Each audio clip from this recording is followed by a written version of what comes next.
Hello, folks. Guess you got half an hour or so to record, so I'm diving on desperately, trying to get these things done, trying to get all of my marking done for the weekend so I can have a nice little chill. Hopefully, you're all doing okay. We can jump into some hobby nightmares. I am looking forward to tomorrow. The brand new White Dwarf is coming out, which has 50 years of Games Workshop in it. That's going to be interesting. So yeah, looking forward to getting that and to having a bit of a read this weekend. So let's dive in to Hobby Nightmares. If you like what I do, subscribe to the channel. It's always good to see that number tick up. And like the video and show it to your friends. All that fun stuff. Alrighty. Our first is from Ghost. And he says, "Hello North, how are you doing? Hope you're okay. Ghost from Texas again. And this time I bring a hobby nightmare from recent years. This was at the height of Nurgle's rot in 2020. College was shut down.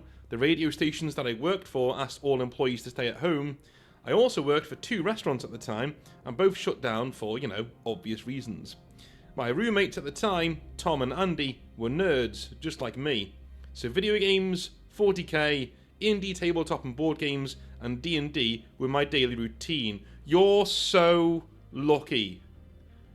Dude. Every man who was in a relationship during COVID would swap places with you in a heartbeat. The amount of relationships that I know that broke down because the couple spent a bit too much time together. At home. Cooped up at home. Couldn't go anywhere. Couldn't do anything. Like the girl I was seeing at the time, we spent a few weeks, I think it was like 6 weeks. And this is in 2021 as well. So things were starting to ease off at that point. And in the summer, we spent 6 weeks together. And we were allowed to go out. Like a couple of times a week, we were allowed to go out, have a day out, do what we wanted to do, shopping, whatever. We still had arguments, and we were in this honeymoon phase of our relationship, and we were still having arguments because you can't be cooked up with that one same person for 6 weeks. Now the weird thing is, I'm now in a relationship where I honestly feel like I could be. If somebody said to me and my missus, you need to stay in the same room or in the same house together for 6 weeks, we'd be like, what, like normal? Because we go out, but we don't we don't make a big song and dance about it. You know what I mean? I don't know. Once you find that person, you can gel in quite well with them, and it's fine. But you're so lucky to have that. Like, imagine every day you get up, you get your shower, you do some work from home, great, and then you play some video games with your friends or some D&D, or you have a D&D night or indie tabletop board game night, 40k video games, dude. Sounds amazing. Andy was the one that got us both into Warhammer, but very rarely plays D&D. Tom, on the other hand, played D&D frequently with many friends over Discord. I'm not fluent with Discord, or Roll20, but Tom did try to help me as much as he could. Tom was also a part of a popcorn-style reading group that made YouTube videos once or twice a week. They would randomly vote on bad fanfictions that they all had found online and then read them aloud over the channel. Often they would critique and analyse a story and then provide positive feedback on each one that they did. Nothing too bad, honestly. It sounds like Hobby Nightmares, but like fiction. Do you know what I mean? Like stories and stuff. Now for the nightmare. The ringleader for this channel is named Liam, and Liam loves Monster Hunter. Liam also loves D&D, but has never DM'd before. He found a Monster Hunter D&D supplement online and wanted to run it over his Discord channel and Roll20. No problem. A great learning experience and a fun game. But I was so wrong. I tried to get into Monster Hunter, but have you ever come across something that's just too Japanese? That sounds wrong, I know. Sounds racist, but give me a sec.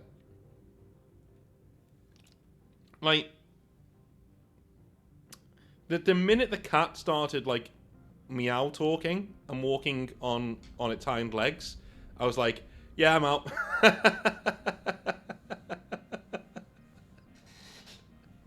I'm out. Time out. Time out. Why is the cat walking? Why is the cat wearing a hat? And everyone was so like, hey, it's nice to meet you. Hi, it's me. Oh, fuck. No, go away. Go away.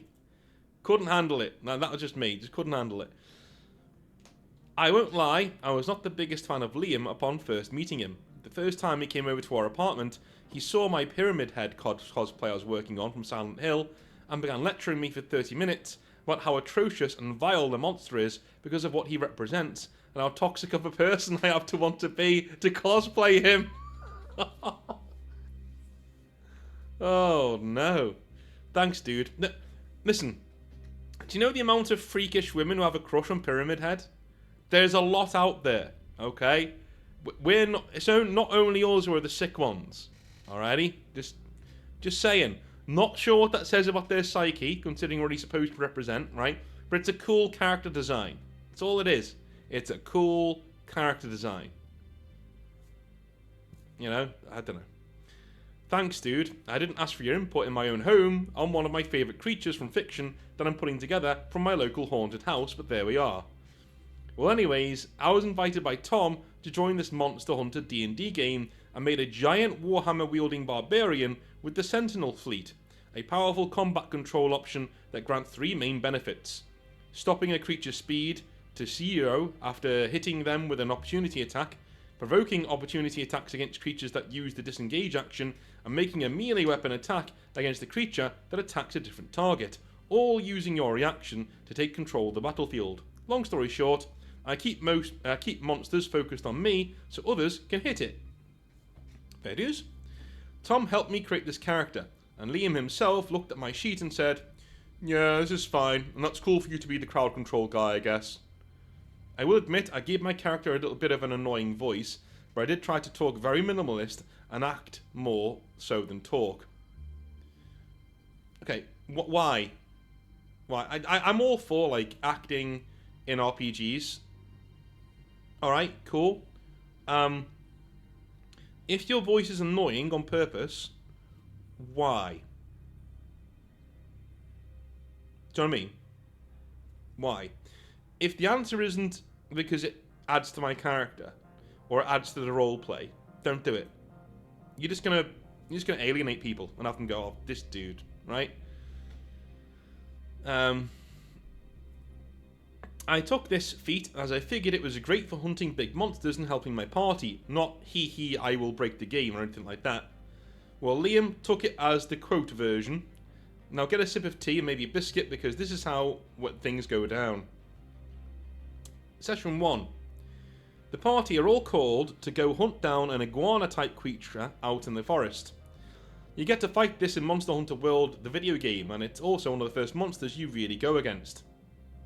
We start the hunt and find it after not too long of searching. My character jumped in and gave a good smack across its face, dealing enough damage that I caused everybody in the entire party, including myself, to say "holy crap." Apparently it was enough damage that Liam took notice and said, "You did more than a third of its health in one shot. I'll remember this for later." Can I just talk about Monster Hunter for a sec? Another reason why I never got into it is I'm no bleeding heart. I'll kill monsters if they're trying to kill me, right? But in Monster Hunter, you're kind of role-playing dickheads. Do you know what I mean? There are these monsters out in the wilds, just chilling. And you run over with your massive sword and just whack them over the head until they're dead. It's like, he's just chilling. He's just sleeping there. Or he's just hunting. He's just doing what he normally does. Why are you killing these monsters? To study them. What? Why? There's such a Japanese...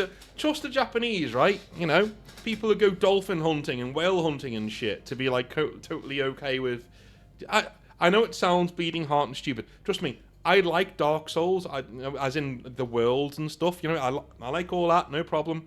If a monster wants to eat me, he needs to pry my flesh from my cold, dead hands, right? No problem with slaying monsters. And even in real life, like if I was getting attacked by a shark or a lion or something, I'd like to think I'd give as good as I get, because you know, the red mist would come down. If I had a knife and something on me, you know what I mean? Like, I wouldn't be afraid to hurt an animal that's trying to hurt me, put it that way, right? You know, just is what it is. Like my earliest memory is having a golf club, because me and my granddad used to go golf driving in the park. Don't ask me why. And a dog came up to my sister, tried to jump on her, was actually, you know, like that. Earliest memory is my granddad going over there with the driver and whacking it straight in the head. Like literally, what? And the dog yelped and ran away. Owner came over on the bounce, very angry, and my granddad just put the driver in his face, said, "Come anywhere near me or my granddaughter, I'm going to wrap this round your fucking head." And that was it. That was the end of that. Because my granddad was a very large person. With very large arms. Bricklaying arms. He'd been bricklaying for 60 years. So yeah, well, at that stage, it's like 40 years. You know what I mean? So yeah, I've got no problem with anything like that. But like, the actual Monster Hunter, the whole crux of the game is, there's these monsters that are minding their own business, let's go kill them. Like, no. And it's if they lent into that, like, yeah, we're badass, yeah, you know, and they're going through it, that's fine. They're also nice. Like, hey, how's it going? How are you? Isn't it great that we're killing all these monsters, huh? Like, no, shut up. That's just me. It's just something that just rubbed me the wrong way about it, and I know I'm going to get hate for it. I'm going to be called, like, a bleeding heart liberal or whatever, but whatever. Anyway. Well, a couple of turns go by, and I miss the next couple of shots with my hammer, and Liam pipes up and says, "Hey, Ghost, can you make a dexterity saving throw for me?" I roll a 12, and the monster eats me whole. I'm knocked unconscious and cannot move. The creature then starts to run away, with me in its stomach, something this creature can do to other small monsters in the game to heal itself. I heard the sound of a caltrop. "Hey, Ghost, take 4 acid damage." Yay. The monster continues to run, and the rest of the party cannot catch up to it. 2 more turns go by, and I am down to 0 health now. Liam then asked, since my character was well past 0 hit points, doesn't a player just immediately die? Tom finally piped up and said, no, only if a player exceeds half the maximum health points do they immediately die. I could hear Liam lose all of his energy. The monster then stopped and turned to fight the rest of the party. It didn't last long, and they pulled me from its guts. You're incapacitated for... rolls a die. 5 hours. I turn out for the rest of the session. Wow. That's pretty shitty. Okay. Session 2. My character is still incapacitated for 3 hours in the game, from the start of the session, so naturally, I tune out. I wasn't allowed to pipe in at all for the entire duration of my character being unconscious. Liam then tried to coerce the party into going after a monster until I woke up. Thankfully, the party refused to go on the hunt without me. Liam begrudgingly allowed time to pass, and I was finally back in the game after an hour of the party purposefully wasting time to get me back in. Thank you guys, he says in brackets. I can't remember what I went after in this session. I just remember walking in, the creature went to rush past me to run away, and my sentinel feat triggered. I stopped it dead in its tracks. Liam immediately started wailing, "How? That's bullshit!" I checked the feat on my character sheet, and it read out as it did in my explanation above. Tom had his rulebook open and read it straight from the player's guide itself. I could hear Liam sulk after this. A few turns go by, and I whiff my next attack, and out of nowhere, another creature entered the fight. I rolled a 17 for a dex save, and yet I was immediately dropped to 0 HP. North, I nearly lost my shit. Tom piped in. Is Ghost ever going to be able to play, dude? Good question. Thank you, Tom. Thank you for being a good friend. Yes. A lot of friends would be afraid of confrontation. But, like, yeah, just say it like it is. Is he ever going to be able to play? Just need to say, want to ask. Literally asking for a friend. He's sitting right next to me. You know what I mean? Again, I just zoned out until the session was over. I went to Tom and told him how upset I was. If Liam had an issue with my character, why didn't he just say so? Tom was my only contact point with this guy, and he agreed to talk about him about what the issue was. I genuinely felt targeted. I was the only player getting dropped every single session, and always within the first few rounds. Dude, I've been here.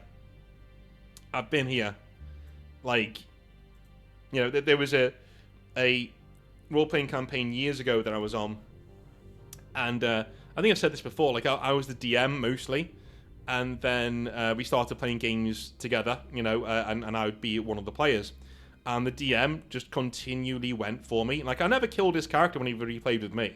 Do you know what I mean? But it was like him and his mate, like, just always engineered it. So, like, say, I think there was once where we had an attack helicopter blowing the living shit out of a room, an apartment we were all in, and every single bullet hit me. Like, and it's spraying like this, you know, backwards and forwards, like that. And everyone's standing there, trying to get into cover. I'm already in cover, but every bullet hits me. You know, it's shit like that. And it got to the point where I was literally messaging my girlfriend at the time saying, listen, this isn't fun, I'm just going to bail. Like, this is, you know, it seems like I'm in a constant fight for survival where nobody else is. Everybody else gets the role play. Now, and of the ship we were on, like, you know, because you had our own spaceship, I was voted in as the captain. Like, everyone was like, yeah, we want North to be the captain, because he was the GM for all of these other campaigns we've done, so as a little reward, why doesn't he be the captain? And it was just like, oh, it was horrible. Absolutely horrible. Thankfully, after me and the girl who was in that campaign split up, we didn't have to play anymore, because it was kind of awkward, you know what I mean? So, thankfully, we didn't have to do it. Anyway, session 3. We go after a spider-like creature this time. We find it fairly easily. You're going to be in the net, aren't you? In the web. And guess what? Surprise round. My character is immediately bitten, and I'm paralyzed for, rolls die, 6 more hours. North, I lost my shit. Me. Dude, if you have a problem with me or my character, you can just say it to my face. You keep targeting me, and it's getting really fucking old. Have fun with your game. And I immediately logged off. Tom ran to my room to check on me. I was fuming. Maybe I was overreacting, but I just wanted to play a game with my friend and his group. Turn my brain off for a bit. But when I have to sit in silence for hours on end, while everybody else gets to have fun, why am I even there? The session immediately ended with everybody jumping off shortly after Tom and I logged off. The reading group fell apart shortly after that when Tom called Liam out for his narcissistic behaviour and how horribly he treated everybody in the group. They kicked him out and started a new group themselves. I felt vindicated in a way. I saw a rat, I called it out, and everybody eventually jumped on it with a broom. I hope Liam got the help that he needs. I haven't seen or heard from him in a long while, but after some of the things I've heard Tom tell me about Liam and things he's done and said, the guy needs a Texas kick in the balls. Sorry for the long message, North, but thank you for everything you do. Cheers, Ghost. No worries, man. And yeah, he did. He did. But at least you saw the issue and you backed away. Saw the issue, said, that's enough for me. I will see you a bit later on and all that. So I think you did the right thing, man. You know, no hobby is better than bad hobby. We've all been there. We all know what that means, right? Anyway, Castellan Zero is next. Greetings, Mr. Northern Exile. You may call me Zero. I'm a brand new hobbyist writing to you today about a particular nightmare that I had and many other hobbyists and new and old are experiencing. I've been watching your channel for quite some time and never heard stories about this issue, and was hoping with your experience as a Games Workshop manager and teacher that you can help me and many others solve it. Alright, cool. Also, I have another longer hobby nightmare that is just as long, if not longer, than Pirate King's hobby nightmare, if you want me to send that in. Alright, if you're gonna send me in a Pirate King length nightmare that's basically a novella, it has to be good. I'm not reading, like, if your nightmare is Pirate King levels 20 odd pages of stuff, it can't be a normal hobby nightmare. It's got to be good. It's got to be good, right? It's got to. If you think it'll make me fume or make for a good video, then yeah, send it in. If not, maybe chop it down, paraphrase it, do what you need to do. Don't worry, it deals strictly with the hobby and doesn't have any emotional rollercoaster side like his did. Shout out to Pirate King, by the way. Hope he's doing well. That absolute legend. Yeah, I think he is doing alright. We haven't emailed in a long time. I think it was like 2023 was last time we emailed, but we were going back and forth for quite a while. And he was doing well, busking. Killing it, having a good life. He was doing alright. Now, without further ado, let's get into it. The issue I am having is painting. Specifically, painting miniatures with a brush. Now, I painted stuff with a brush before in art class. Alright, yeah, cool. A garden, fence, wall, etc. The problem, I believe, is the way I'm holding the brush. For example, I'm painting Primaris Marines. When I try to paint, I hold the brush like a pen or pencil, and I sometimes death grip it. I've caught myself doing that almost every time, and always relax my grip, but even when I don't do that, or relax my grip, it still feels very awkward and hurts my fingers and hands. Now, I know a solution that you or my fellow Exile fans might suggest. Just paint markers, just use paint markers like the new Army Painter Speed paint markers or AK Interactive Playmakers to help with painting. While I have had success in painting with speed and contrast paint, just one colour, there are 3 major issues that I've encountered that still require use of a brush. 1, I don't want to use speed and contrast paint for every single hobby project because I know it's not the best thing for painting on flat surfaces, which Space Marine units have.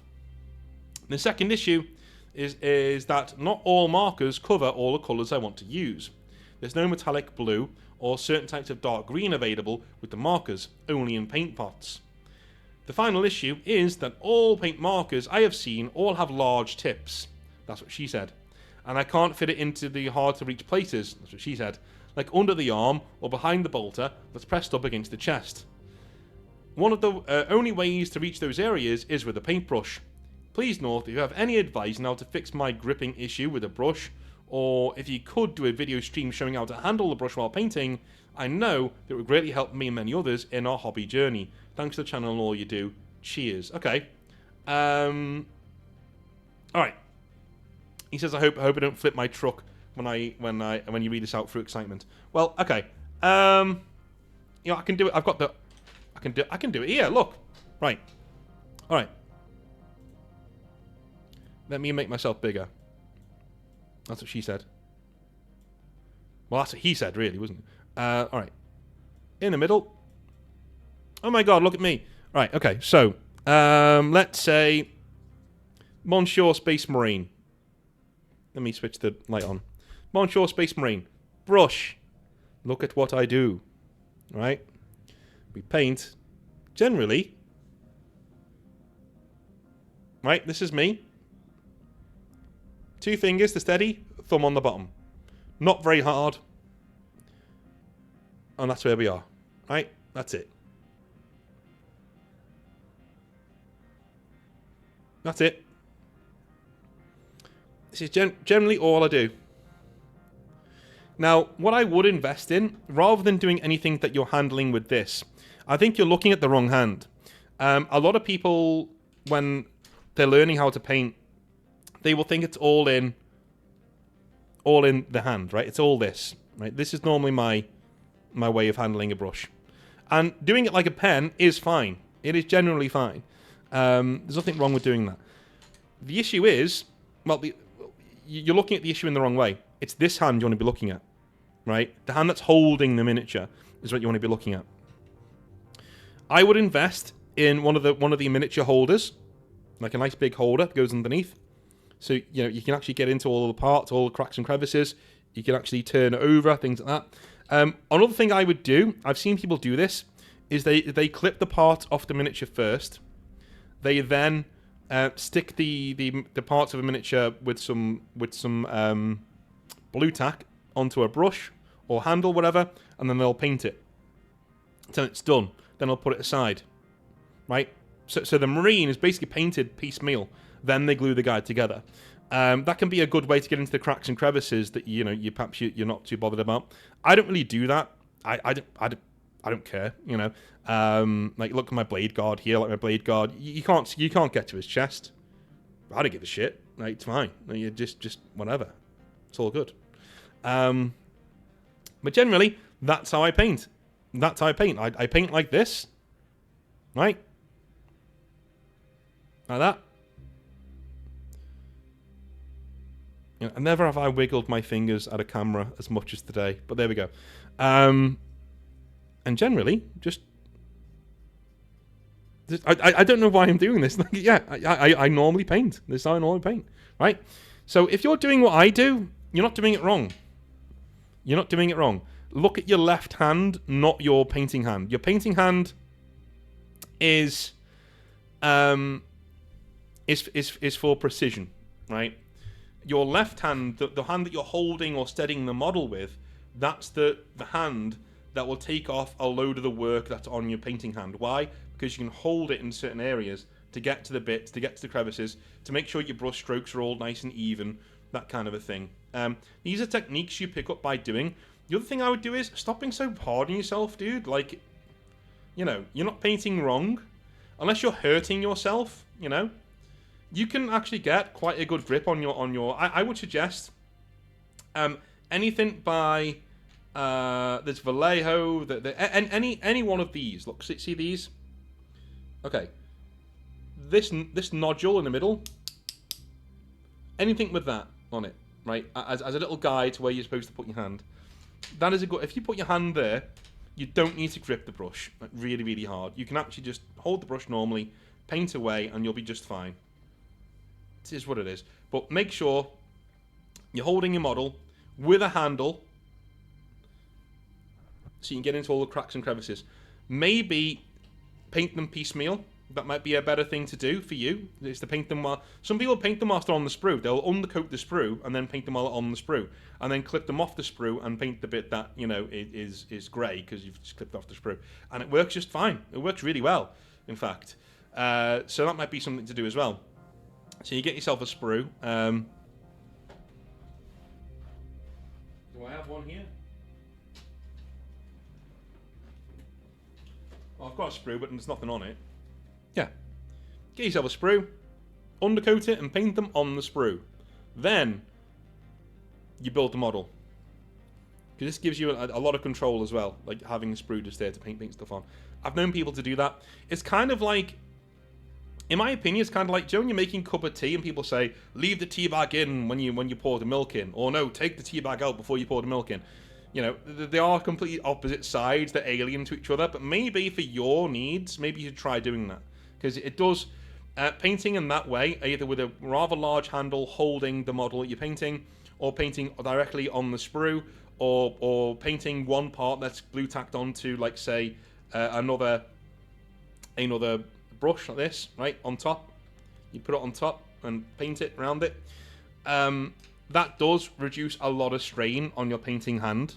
Because you're no longer focused on not dropping the model. You're no longer focused on the job of painting becomes a lot smaller when you do it that way. So maybe that's something to look into. All right, cool. Final hobby nightmare of the day. In is from Ian. He says, "Hi North, it's Ian again. This one isn't really a hobby nightmare so much as a story that shaped my attitudes towards hobby gaming in general." Okay. Before I got into 3D printing and Warhammer, I was a Magic the Gathering fanatic. Oh god, here we go. This story takes place a decade ago, back when I was starting university. I started learning to play Magic when I was about 11. We didn't have any gaming stores in the town I grew up in, so most of my learning of the game came from playing against my brothers with a starter set and some booster packs from the local gas station. While I had played many games over the years, my grasp of the rules and etiquette was tenuous at best. When my freshman year started, I joined a tabletop gaming club. The club mostly played board games, but there was another member who was a hardcore Magic player. We'll call him Xander.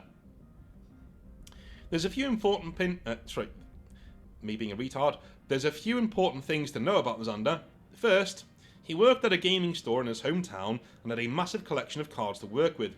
Additionally, at the store's tournaments, he assisted the store owner as a judge. The other important thing he mentioned to me at one of our first games was that he was a bit of a sociopath, or that he was a sociopath. Okay, unless he's been diagnosed, he's talking shit. You know, this has mall ninja energy. You know, whilst you were chasing women, I was studying the blade. Have at thee, Satan, and that kind of stuff. This is heightened neckbeard energy. Unless he's been diagnosed, he's not a sociopath. Because most sociopaths, okay. Again, don't ask me how I know this. Like, it literally, again, this is YouTube. These are doctors on YouTube because I just find this kind of thing fascinating. Sociopaths don't think they're sociopaths. They think you're weird. You're weird. They'd be like, no, I'm normal. I'm right. You're weird, right? And then they're diagnosed with sociopathy later on by people. And then they might come round and be like, because sociopaths tend to respect knowledge. Do you know what I mean? So if you can prove you have a lot of knowledge about something, they will respect and logically go with your opinion on something, because they're not idiots. Do you know what I mean? Quite the opposite most of the time. So yeah, they will then be diagnosed, and most sociopaths will then go, oh, I have sociopathy. Okay, I don't know how to feel about that because I've got no emotion. Hurrah! Anyway, I didn't know the exact diagnosis or what to even start asking, but he had difficulty with empathy. Exactly. Yes. Yeah. He doesn't. Yeah. People don't. It's not that they don't feel empathy; they don't know what it is. That's a sociopath, right? He doesn't know. He doesn't really know what it is. Now, again, I don't think from what Xander's already done, I don't think he's a sociopath. I just think he's a bit of a cunt. Do you know what I mean? Like, that's just what I'm thinking. He's just a bit of a prick. That's just where we are. I just think he's a bit of a prick. And he uses, oh, I'm a sociopath, actually, as a get-out-of-jail-free card for being an absolute tosser. Anyway. Looking back, he was probably somewhere on the spectrum. Yeah, all that. That too.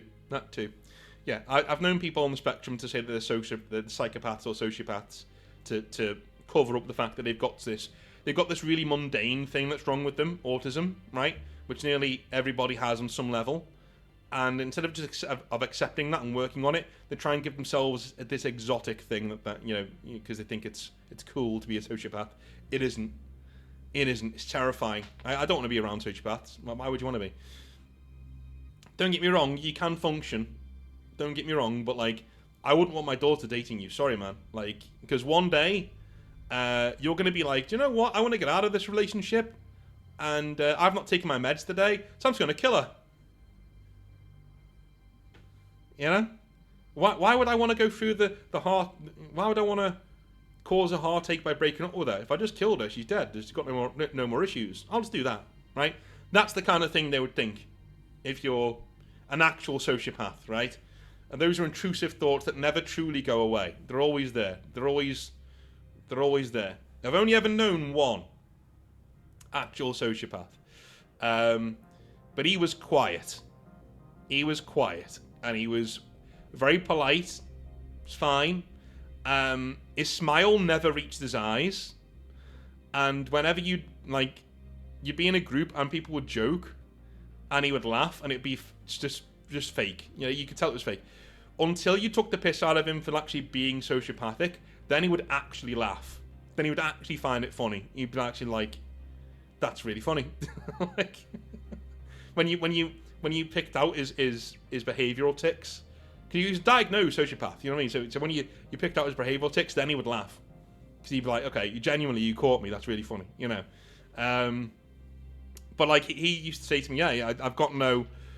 We saw Blade Runner together, right? So with a friend of mine, we saw Blade Runner at my house, and he'd never seen it before. So we sat down and watched it, and he had to switch it off very early on, because there's a scene in Blade Runner when they're doing an empathy test with a replicant, and of course replicants can't really put forth empathy like a human can, and so it trips them up.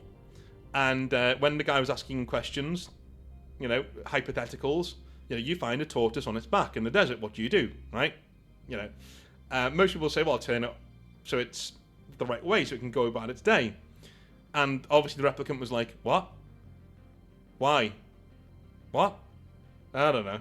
Right, that kind of thing. He was literally like, yeah, I would have said the same thing. I would have said the same thing. What? Why? I guess I'll just kick it. Just get it out of my way, you know? It's just, they don't think the same way, man. They don't. And please don't ever tell people you're a sociopath without a diagnosis. Don't ever do that. Don't ever do that. It's serious. It's serious shit. Like, it's life-changing shit, okay? And most sociopaths, I need to say to you, if you have been diagnosed, thank you for not killing us all. I know it's hard sometimes to look at us and not be like, these are bugs and I need squashing. Yes, but thank you for not doing so. Anyway, I was a commuter student through college, so I'd arrive early to work on assignments. With mine and Xander's schedules, neither of us had classes before 9 for the first couple of years, so almost daily between 7:30 and 9 AM, we'd play back-to-back games of Magic the Gathering. I lost at least 90% of those games, but I learned more in the first weeks of playing than I had in years of playing with my siblings. Whenever he noticed I was trying a strategy that was interesting, he would note what cards I was missing that would make the combination work, and many times he'd just show up and give me the cards that I was missing. Yeah, he's not a sociopath. Unless he genuinely just wants you to get better so you can beat him. Playing against him was a trial by fire, but that made every single victory or draw that much more fulfilling. For the nerds out there, I forced a surrender once by copying a perplexing chimera 5 times. During one of our matches, I had made a deck that effectively cut him off from playing his winning combinations. I was countering as many spells as I could and slowly forcing him to discard and mill his deck. After about 3 turns of this, he asked if I had any way to finish him off. At that point, I was stopping him from playing, but only dealing 2 points of damage at a time in a game where we started with 40 HP. I said something about maybe being able to draw a bigger creature card eventually, and his response lives in my head rent-free, and I quote, "You can jerk off on your own time. Let's start a new game." Playing against Xander, it was always okay to admit you weren't having fun anymore and start over. Oddly enough, knowing he didn't feel empathy made it easier to not take things personally when he won. It was just a game. The point is to defeat your opponent and have fun. Years later, after graduating, I noticed that dragging out games and shutting out players without properly defeating them was the norm rather than the exception. Among my older brothers, they'd constantly take back actions instead of owning mistakes and moving on. Other friends would purposefully play in ways that helped other players and turned what would be a half-hour game into a 5-hour slog. Another example was playing against somebody who worked at my local hobby store. He had access to the rarest cards and regularly bought $500 worth of cards to a game where people were playing $50 pre-built decks. I stepped away from playing a couple of years ago, and this summer I gave away my cards to an in-law who was getting started into that hobby. Regardless of the game you're playing, it's important to respect your opponent's time. Don't play with your food if you're able to win, and if no one's having fun, it's okay to scrap the game and start again. Thanks for reading. Well, dude, I'm glad that Xander turned into a decent bloke. Like, he wasn't that bad. I don't think he was a sociopath unless he was diagnosed. I just think he was a no-nonsense guy who maybe had a bit of the tism. You know, mainly, I think that's what that was. Like a sociopath would not... Again, just from experience, you know, only the one friend I've had, if we were playing a video game or something, he would not help me out in any way, shape or form. He would not help me out. But he wouldn't make me feel bad, because the one thing that did ring true there is just a game. Sociopaths don't tend to gloat or feel amazing because they've won a game. They go, "Oh, okay, good, I won. Great. Want to play again?"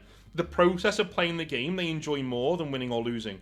In a weird way, it makes them good hobbyists because like they just want to play a good game. They want their mind to be engaged. Winning or losing doesn't really come into it, you know, for them, because they got no real empathy or emotional response. So they're basically just going.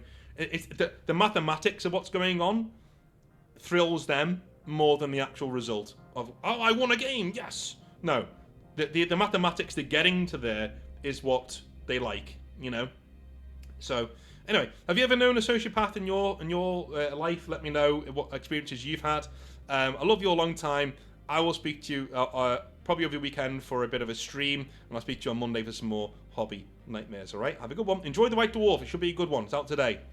See you later. Have a good one. Bye.